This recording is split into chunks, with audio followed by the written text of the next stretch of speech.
Today we have a bipartisan group of senators, there are 8 of us at the moment, that will introduce a resolution, a sense of the Senate resolution, this week, doing a couple things. Number one, urging the Biden administration to continue to try to find a path of normalization between Saudi Arabia and Israel. We all believe that this vicious, barbaric attack by Hamas against our friends in Israel was designed to stop the Saudi-Israel normalization process. I told President Biden last week, we had a meeting, we had 10 senators go to the region, Saudi Arabia, Israel, and Egypt, that everywhere in the region we heard the same thing, that the Iranians' worst nightmare is a reconciliation of the Arab world with Israel. And the Biden administration has done a very good job, in my view, of keeping this thing moving forward and alive, to do agreements between us and Saudi Arabia to have a strategic relationship with the kingdom. In return, they would recognize Israel, which would effectively end the Arab-Israeli conflict. The worst nightmare for Iran, as I said before, is for the Arab world to reconcile with Israel and move toward the light away from the darkness. The Crown Prince in Saudi Arabia has a vision for his country called 2030. The Iranians have a vision for the world called 1130. Went around in 1130, but I don't want to go back. So we have Senator Sullivan, Britt, Thune, and Collins, and myself on our side, Blumenthal, Rosen, Manchin, and Gillibrand on the Democratic side. We'll hear from Senator Blumenthal here shortly. We believe that the AIPAC, phenomenal group here in town, will be supporting our resolution. Republican Jewish Coalition, Christians United for Israel, get all these groups urging members to sign on.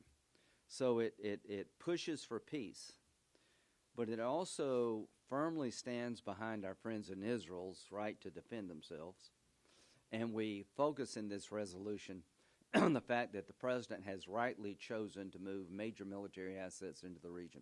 2 carrier battle groups, a nuclear sub, and we talk about that extensively because we believe that's the right decision. Now, why are these assets there? They have one purpose, to deter Iran from expanding the war. There's 2 things that could happen here that would expand this war. If Americans are killed by Iranian proxies in Syria and Iraq, we believe that would be a provocation deserving a military response. We've had over 50 American soldiers injured in Iraq and Syria since October the 7th by Iranian-backed proxies in Syria and Iraq.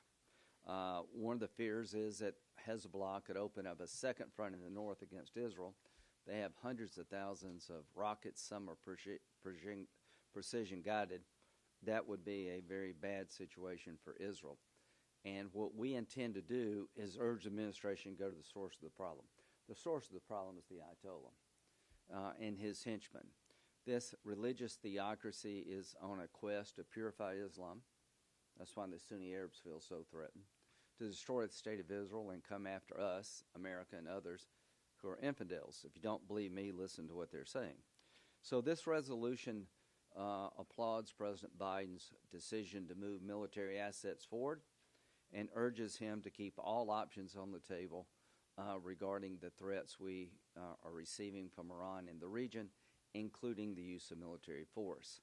We've had 4 airstrikes, I think, in the last couple of weeks based on attacks of our forces by Shiite militia supported by Iran in Syria and Iraq. We've hit in Syria. We've been lucky, no American has died, 50 have been hurt. So here's our statement in a bipartisan fashion. If Iran continues to threaten our troops in Syria and Iraq, the right response militarily would be, in my view, to hit the IRGC training bases and infrastructure inside of Iran. If there's an expansion of the war where Hezbollah goes all in, trying to overwhelm the state of Israel, the right response for the United States would be to hit Iran. My advice to the Biden administration is knock them out of the oil business. They're the largest state sponsor of terrorism on the planet, the Iranians. They have refineries that are out in the open. They could be fairly easily put out of the oil business. So this resolution has 2 components. Urging the continued march toward peace, urging real deterrence so the war doesn't spread, and the deterrent message that we need to be sending is to the Iranians. If this war expands to the Ayatollah, if you kill an American in Syria and Iraq, if you try to overwhelm Israel by activating Hezbollah, we're coming after you. Thank you. Thanks, Senator Graham. This resolution is really the result of our trip to Israel, but also to Egypt and Saudi Arabia, all around the region. The common view is that Iran is a toxic, malign force and has to be deterred. So this message basically says we support the president 1,000% in his efforts to deter a widening of this war. It says to Iran, we're holding you responsible for your proxies. If this war widens as a result of what Hezbollah or the Quds Force or the IGRC does, we're holding you accountable. Don't be reckless. Don't be stupid. You don't want a war with the United States of America, and the United States of America doesn't want a war in the Middle East that's wider than what it is right now. So we are saying to the president, we're behind you when you say don't. Don't, don't, don't. It's that simple. And I think the bipartisan support that we have here reflects the kind of support we'll have in the Senate as a whole, because we want to make sure that the war that's ongoing right now, the conflict in the Middle East between Israel and Hamas, stays contained there. The simple fact of the matter is the United States has already shot down a number of missiles from the Houthis. So we've sent that message in kinetic real time. We are attacking the IRGC surrogates in Syria, killing their people when they come against us. The president has shown that he is unreluctant to use United States force where it is necessary to deter Iran, and that he will hold Iran responsible for its surrogates and proxies. There's no question here that Hamas would not have the military capability it does without Iran. Hezbollah would not have 150,000 precision missiles without Iran. The Houthis would not have their arms without Iran. And that is the reason that the entire Middle East wants this kind of deterrence. And we met with the Crown Prince, MBS. We met with the President of Egypt, President El-Sisi. We met with Prime Minister Netanyahu and his war cabinet. The common refrain is deter a widening of the war. And the reason is very simply that they want a path to peace and stability, which Iran wants to block. There's no secret anywhere that the reason for Hamas's timing here is very simply that, in fact, as the Crown Prince said, Israel and Saudi Arabia were moving, quote, closer every day to normalizing their relationship. And that is an anathema to Iran, which thrives on conflict and war. Peace and stability are what the vast majority of people in the Middle East want, and they should, because it's the key to their economic prosperity. So we're going to continue to urge every measure in the economic sphere that can be done through sanctions, through tightening of enforcement of existing sanctions, and new sanctions that may be imposed. And I believe there will be very, very strong bipartisan support for that path as well, which is necessary and useful to cut off the flow of revenue to Hamas and Hezbollah from Iran's sale of oil and the revenues it derives from it. So on the economic front, I think there is much more that can be done, and I think the administration is very receptive and eager to explore a number of new avenues. We had a very, very productive meeting with the president on Wednesday night, and I think we have a lot of shared views and certainly shared values. Well, thank you, Lindsey and Senator Blumenthal. I'm going to kind of repeat a little bit of what both just said, but you know, the issue of Iran's role in October 7th has been debated in the intelligence community. We certainly asked about it when we were on our trip in Israel and Egypt and Saudi Arabia. But as Senator Blumenthal just stated, there's no Hamas without Iran. There's no Hezbollah without Iran. There's no Houthis without Iran. Those groups are funded, trained, and supplied by the Iranians. That is a fact. And it's not just the Iranians backing proxies to kill Israelis, which we've seen. They have been killing American citizens for decades. I don't think it gets enough attention, but the Quds Force was supplying Iraqi Shia militias with very sophisticated IEDs starting in about 2005, 2006, 2007. The numbers of American soldiers killed and wounded, over 2,000. That's directly related to the Quds Force, the Iranians, Soleimani, over 600 killed. Our men and women, the best of this country, killed by the Iranians. That's recent history, by the way. So, I have been very critical of the Biden administration's policies towards Iran. But what we're doing today is we're looking forward.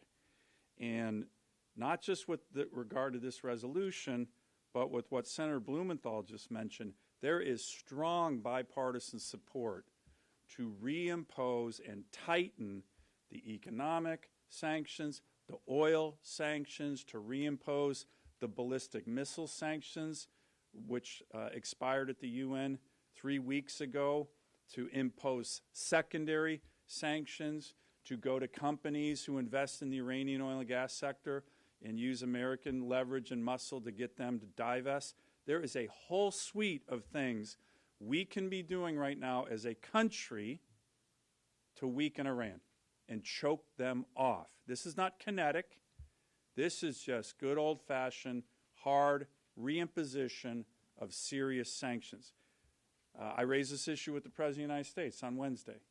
To Senator Blumenthal's point, I think we're hopefully pushing on an open door when it comes to this administration. I recently raised this with the Secretary of Defense as well, who knows a lot about Iran. So we have a resolution here that's really important because it's bipartisan. I recently sent a letter with a number of senators to Secretary Blinken focusing on this economic sanction, oil sanction, ballistic missile sanction component of levers of American power relative to Iran. And our message is there is strong bipartisan support to do that. And we are strongly encouraging the Biden administration to do it as well. Hopefully we're pushing on an open door. That was the feeling we got in the meeting last week, but it remains to be seen, but I'm hopeful that that's going to happen. Good. Thanks. Hi, Senator. Thank you very much. You mentioned if hostility extends on the Lebanese border, you think it's appropriate to just strike Iran, not even to attack in Lebanon. As you know, there's already been a lot of back and forth fighting. 3 Israeli soldiers were injured on Friday. Israeli strikes have killed multiple Lebanese as well. When it becomes a game changer, and you'll know it when you see it. If Hezbollah launches a significant sustained attack on Israel using precision-guided weapons, threatening the Israeli economy, the livelihood of the Israeli people, that could lead to large casualties, then you hit Iran. That's when they get out of the oil business. So I'll let Israel have a say about this. We rely upon our friends in Israel to tell us what's going on. But an escalation that I've just described, if it does occur, where there's sustained major missile attack, incursions by Hezbollah against Israeli civilians and IDF forces, then we would urge the president to launch an attack against Iran. If an American is killed by the proxies that we're talking about, if these continue, then the target set should be in Iran to hit the IRG's training facilities. The paragliders that came in from to Israel by Hamas actually were trained in Iran. So that's what I would say. I think And was supportive of that. Senator Sullivan mentioned he felt there was an open door. there's definitely an open door on economic sanctions. I would anticipate the administration will move toward stronger economic sanctions or support our efforts in the Congress to move toward stronger economic sanctions, particularly more enforcement. You know, a lot of these sanctions depend on going behind the fiction of fleet ownership to determine exactly what oil is being carried by ships. And so, for example, to sanction the ports, sanction ship owners, sanction anyone who deals with them, enforce these kinds of sanctions more rigorously, I think will meet with a lot of support in the Congress and hopefully in the administration. I would just say about responses to Iran attacks on Israel or the United States, I have a lot of confidence from what I've seen so far that our Secretary of Defense and President will be a good judge of what is proportionate and appropriate. But Iran should be on notice that we want to support the President in efforts to deter them, and we will be behind the President in deterrence efforts 100% on a bipartisan basis. And they should have no doubt that if they are so reckless and stupid as to attack Israel through Hezbollah or any of their other proxies in a way that requires our response, we will support whatever is proportionate. Thank you, Senator. On striking Iran, wouldn't Congress have to pass an aid enough to do that? And also, you have previously said Israel should flatten Gaza and frame it in the context of a religious war, in addition, which they appear to be doing in northern Gaza. In addition to the high Palestinian death toll, do you think this could make escalation with Iran more likely? Well, I believe it's a religious war on Iran's part. Clearly, the Israelis are willing to live in peace with people in the neighborhood. You got the Abraham Accords. Israel's not the problem. They're willing to do deals with their Arab neighbors, have done deals with their Arab neighbors. You had a new regime in Iran. Who knows? The Iranians are the religious fanatics that sponsor Hamas, who are religious fanatics, who want to wipe out the Jewish people. If you don't believe me, listen to what they say. In terms of how the operations have gone, Israel, I think, has been very concerned about civilian casualties on the Palestinian side. You got to realize as we talk, Hamas is underneath the hospital. They're launching military attacks from a hospital. These are the bastards by any definition. So give Israel the time and space to do what they need to do. I'd like to lessen civilian casualties where possible. I'd like this conflict to be over sooner rather than later. I'd like a new day for the Palestinians after this is over, after you destroy Hamas. Something better comes about for the Palestinians. As to Iran, I think the target set needs to be on the table in Iran. We've had 4 strikes. They've all been in Syria. The last seems to be a little bolder. I'm just telling everybody here that if one soldier gets killed in Syria and Iraq, I'm blaming Iran.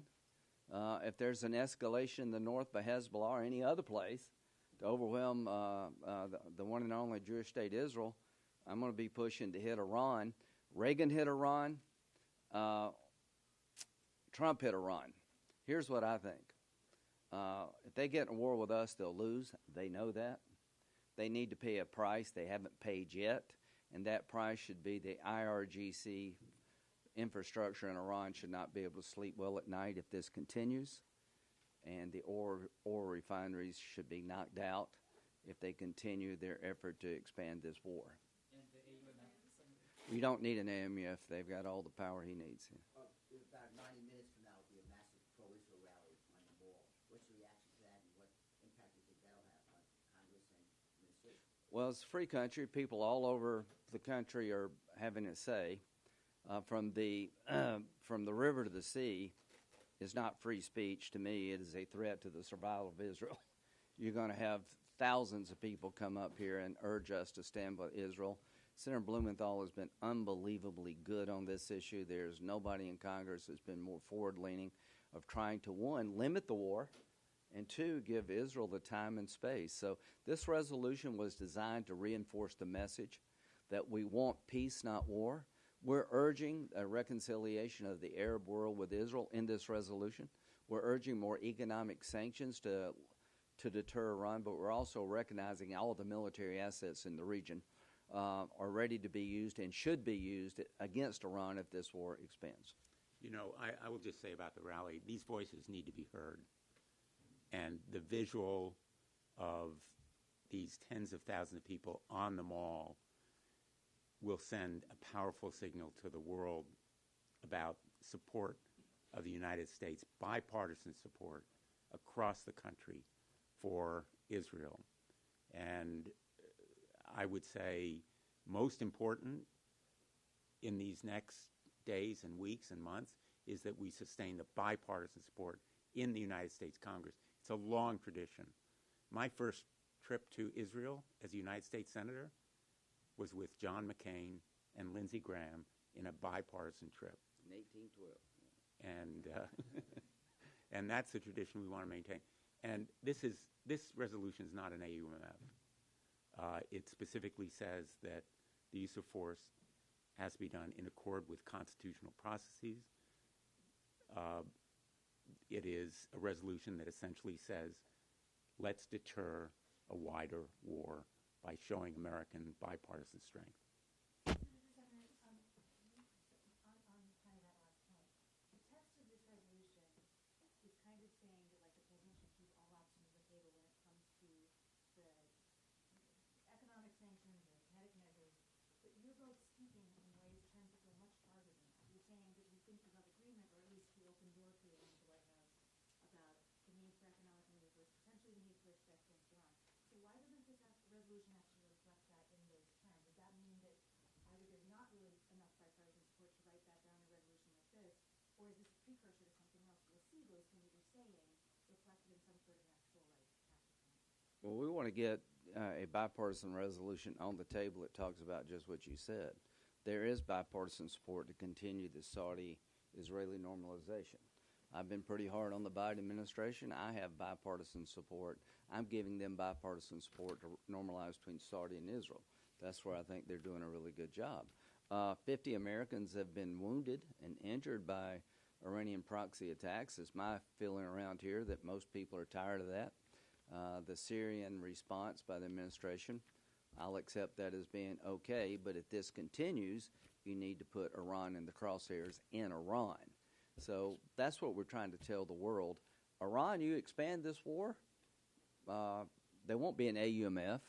We don't need one. Just go for it. Just knock you out, hit you where it hurts. That's my message to the Iranians, that you've miscalculated here. There is a growing sense that the Iranian regime is the root of all this evil, that you'll never have a normal world as long as you have a crazy Ayatollah running Iran. And to the crazy Ayatollah and to his religious fanatics, Hamas and Hezbollah, you're right on the edge here in terms of expanding this war. And if it does expand by Hezbollah and it does expand in Syria and Iraq, the target set should be Iran. That's what I believe. You know, I'll answer that question very simply. If it were up to me, this resolution would consist of one word: don't. In fact, it would be don't. Now, I don't think the parliamentarian would allow that kind of resolution, but that's what this resolution says. And the Iranians will get it, and hopefully they'll get it today, even before it's passed, that we stand behind the president. We don't want war. They shouldn't want war. But the guns of August can reoccur in this century just as they did in the last. And we want to avoid any stupid mistakes on the part of Iran, any recklessness, any zealot trying to fire some missile at Tel Aviv or Jerusalem and launch a Hezbollah attack or another Houthi effort on a massive scale. There are all kinds of pitfalls for Iran. It can avoid them if it listens to Congress when we tell them we're going to be behind the president. And finally, we got to go. We're saying don't, they do. We need to stop the doing. You know, don't is a good thing to say, but it's got to be backed up by some real serious consequences. Right. So if you continue to do, this is what's coming your way. We're going to hit you hard in every sphere of influence, economic and military. We are on the edge right now. The Iranians can make some decisions one way or the other. If you choose wisely. Thanks. Okay. Thanks, everyone.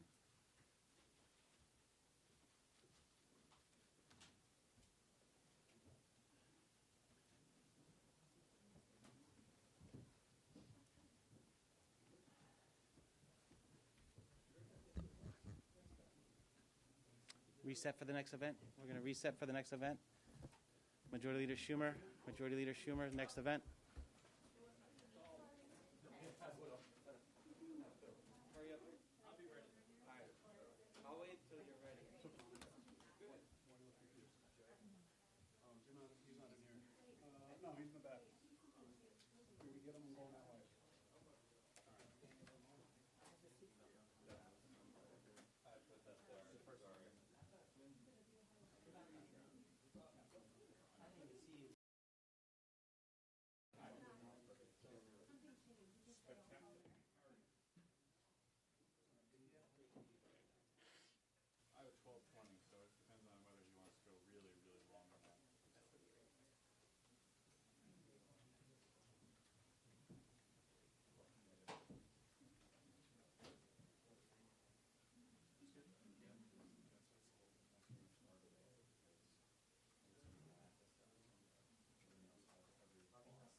We should do this at 11:30, not at 2:30 anymore. Yikes. Okay, well, thank you all for coming. Good morning. and I thank you for rearranging your schedules. Unfortunately, I'm not able to do the stakeout today. I'll be at the rally, but I still wanted to have the opportunity to chat with all of you. So a lot's happening here on Capitol Hill, but I wanted to take a moment to chat about a topic that I've been passionate about, and I think the Senate is passionate about for years, and that is fighting the scourge of fentanyl. As you know, I led a CODEL to China last month and met directly with President Xi, similar to President Biden's meeting tomorrow. The topic that probably took more time than any other, and he spent 85 minutes with us, which was sort of unprecedented, was fentanyl. And we made a plea to President Xi to stop the precursor drugs. We made a plea to President Xi to stop the precursor chemicals that Chinese companies export to Mexico, and there the gangs, the drug gangs, make them into fentanyl and send them into America. And I told President Xi there could be tremendous, it is reported, he's very worried about the negative opinion of China in the United States. And I told him nothing could help raise China's image a little bit in the United States, anything more than stopping the flow of fentanyl. That would be the thing that could most benefit China's image here in the United States, which needs repairing, because fentanyl is a scourge. It kills tens of thousands of our kids all the time, and he has the power to stop it. I even said to him, my father's a small businessman. He studied this. He said, your father helped us against the fascists, because my father flew over the Himalaya mountains in World War II. But I said, my father's a little small businessman, but he would know a good deal when he sees it. The harm to your economy with stopping these precursor drugs would be minimal compared to the benefit to the United States and the world. Well, I believe we made real progress with President Xi on this issue, and I'm very optimistic that good news will come from tomorrow's meeting between President Xi and President Biden on the issue of fentanyl. And if China stopped the flow, it could put I can't think of anything that would do more to stop fentanyl from coming into the United States than China stopping the flow of these precursor drugs, which incidentally are illegal in China, but they don't do anything to stop them. We also talked with Xi about reciprocity, that China treats American companies in China unfairly, whereas the United States has far more open attitude towards Chinese companies being here in America, and I know that will be part of the conversation as well. On Senator Tuberville, later this afternoon, I will be going over to the Rules Committee as they mark up the resolution allowing the Senate to finally confirm the military promotions currently being blocked by Senator Tuberville. For 9 months, Senator Tuberville has single-handedly prevented the swift bipartisan confirmation of hundreds of generals and flag officers and put our military more in jeopardy with each passing day. As a result of Senator Tuberville's holds, America's national security is paying a price. Our military readiness is paying a price at the time when we need military readiness more than ever. And these, I don't know if we have any water here, and the spouses and children of these people who have served their country for decades is being held in complete turmoil and jeopardy because of Senator Tuberville's stubbornness. Well, as you can see now, patience is wearing thin with Senator Tuberville on both sides of the aisle. I strongly support this resolution to overcome these military holds, and if it is reported out of committee today, which I believe it will, if our Republican colleagues cannot convince Senator Tuberville to drop his holds, I will bring it to the floor as soon as possible for a vote. On government funding, cheers, salute, shlanza, l'chaim. I don't know too many others. I know a few more. Gendan. Who knows that one? Who's Italian? That means you'll live to 100 years. And in English, water is good. Now, on government funding. When it comes to government funding, as I have long said, it has to be bipartisan. And right now, that's the path we seem to be on. I'm heartened, very cautiously so, that Speaker Johnson is moving forward with a CR that precisely omits the sort of hard right cuts that would have been non-starters for Democrats. I certainly don't agree with everything he's proposing, and I can't imagine too many senators would have taken the Speaker's approach in drafting this bill on either the Democratic or Republican sides here in the Senate. But the fact that the proposal before the House does two things Democrats pushed for, and I talked to him about on the phone ahead of time. One, not making the hard right cuts that the MAGA wing demands, and second, making sure that if they're going to do this sort of goofy ladder, that defense is in the second part of the ladder, not the first. So we'll see over the course of how the House moves today, whether it comes forward. When it comes here, if the House should pass it, and I hope they do, Senate Leader McConnell and I will figure out the best way to get this done quickly. Neither McConnell nor I want to shut down. Questions? Yes. So you just mentioned a lot of the initiatives with regards to China, kind of about the meeting with Xi tomorrow. Just your thoughts on where on the priority list do just holding China accountable for human rights fall? Because that wasn't mentioned in your statement yesterday or here. Well, we brought that up when we brought up the Uyghur situation and other human rights situations with China. And look, we're not going to get everything. The president's not going to get everything done. If he makes some progress on some key issues and the relationship is beginning to be repaired, because despite the fact that I've been a China hawk for decades, we have to, we have to try to get as good relations as China as possible, but still make it clear to them that we have real differences as to how they're treating their people, but also our companies and our people. Yes, next. Following up on that question, another topic of conversation, I was wondering if you or if you're hopeful President Biden speaks to Chinese officials about what China can do to reduce emissions and contribute to Again, the climate crisis, especially in advance of the COP. We brought that up, and as I understand it, that's an area where discussions so far, and this is according to the ambassador, Mr. Burns, we're beginning to make some real progress on that. Yes. Leader Schumer, why is it important for you to show solidarity with Israel and go to the Valley States? And also, what are your thoughts on some of your colleagues from New York, like Representative Ocasio-Cortez and Mr. Bowman, calling for a ceasefire? Look, I am for three policies. I think we ought to be pursuing three policies. One, to radically reduce the presence of Hamas. They are a real threat. Two, to free the hostages. And three, to minimize civilian casualties. As you're signaling support for this CR in the House, the White House over the weekend called it a recipe for more Republican chaos and more shutdowns, and called this unserious. Do you agree with them?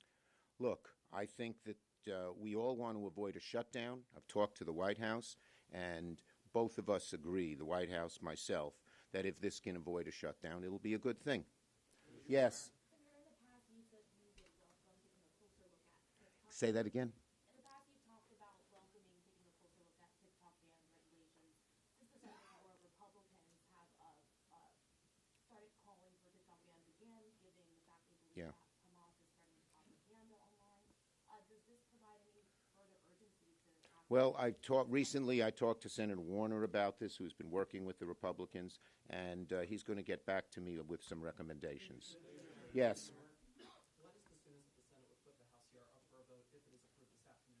We would like to do it as soon as possible.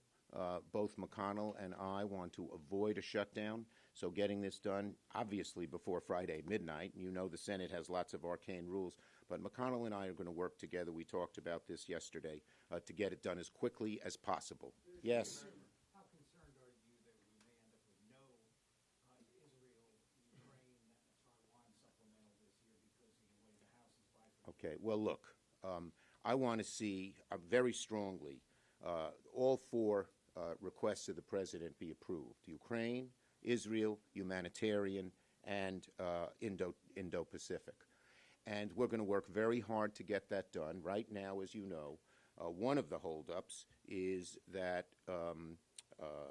Leader McConnell has said that we have to have some kind of border security.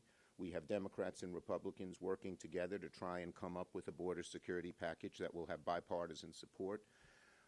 But we have to get this done, and as soon as we come back in Thanksgiving, it will be a very high priority to get all 4 of them done. All 4 have bipartisan support in the House together. Go ahead. There. I mean, the idea of doing this all holistically. Speaker Johnson this morning made the point that they have at least passed something on Israel, sort of daring the Senate to act. Yeah, look, we all know that Speaker Johnson's proposal was not a serious proposal. The president already said he'd veto it. We need bipartisan support for all 4, and I'm going to work strenuously, very hard, to get all 4 done. Yes? To what extent have you talked to Republicans about the standing order resolution regarding Tuberville, and how confident are you that you get 9 Republican votes for it? Look, as I said, Republican, as you can tell by what Senators Ernst and Sullivan and Graham and Young, and there was one other, Romney, did on the floor the other night, which was sort of unprecedented. So patience is really wearing thin on the Republican side. They are sitting down with Tuberville, trying to propose to him ways to get this done without a vote on our resolution. But if they can't come to that agreement, we will soon put that resolution on the floor. Yes, Burgess. Did Senator Manchin give you a heads up on his retirement? Yes. And how much more difficult does it make it to hold him at work? Okay, yes, he gave me a heads up. We're going to keep the majority. I even am optimistic we can gain a seat or 2. And you'll say, well, everyone thinks the opposite. Well, if we would have looked at a press conference I would have had a year ago, April, you all would have said we're going to lose seats in the Senate. I would have said we're going to gain them. And guess what? We gained a seat. I'm very hopeful. Our candidates are running extremely, extremely well. Where do you think Nope. Whoever didn't ask. Some Democrats have worried about the lack of additional WIC funding in the continuing resolution. How do you feel about that? Well, I know there's discussions between the Speaker and Hakeem Jeffries. We'll see where it comes out. Obviously, we're for WIC. Obviously, we want to pass a bill that doesn't shut down the government. Last one. Senators Blumenthal and Graham talked to us about this resolution regarding Iran and Israel, and it says they want the president to leave all options on the table, including the use of military force. What do you believe the president has the authority to do regarding Iran if they... Look, I have to look at their resolution before I'd even comment on it. Thank you, everybody.